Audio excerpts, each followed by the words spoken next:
Howdy folks, it's been a while, and I hate to say it, but this thing, it's coming along pretty well.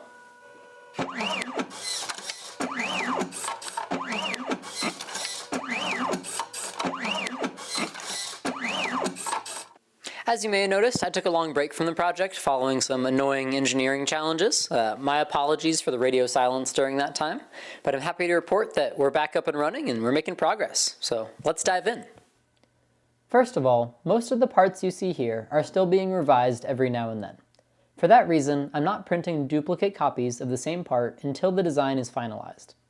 This saves both plastic and time, but does make the machine look rather ugly and unfinished.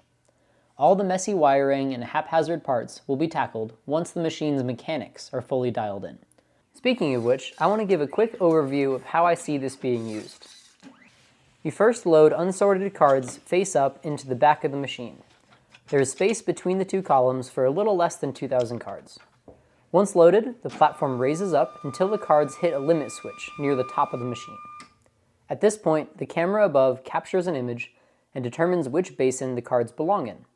A swiping arm pushes the card onto the gantry, which brings the card above the proper basin and drops it in. This process then repeats until all cards are sorted or the basins are full. Let's see how it looks in real time.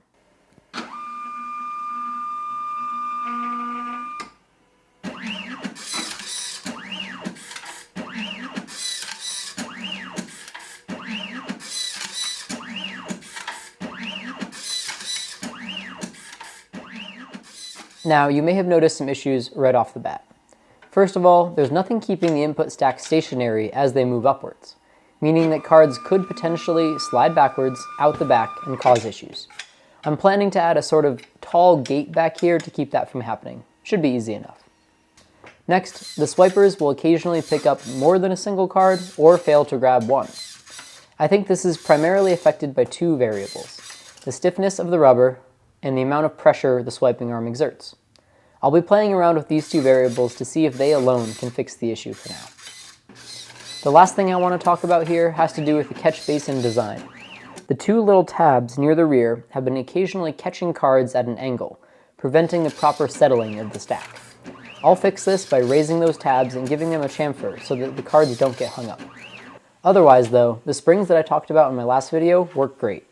They're cheap, they'll last a long while, and they keep the top of the stack around the same height, which is exactly what I was looking for. That's all I've got for now. Sorry again for taking such a long break, but I'm happy to finally be able to provide an update. Thanks again for the support, and I'll see you next time.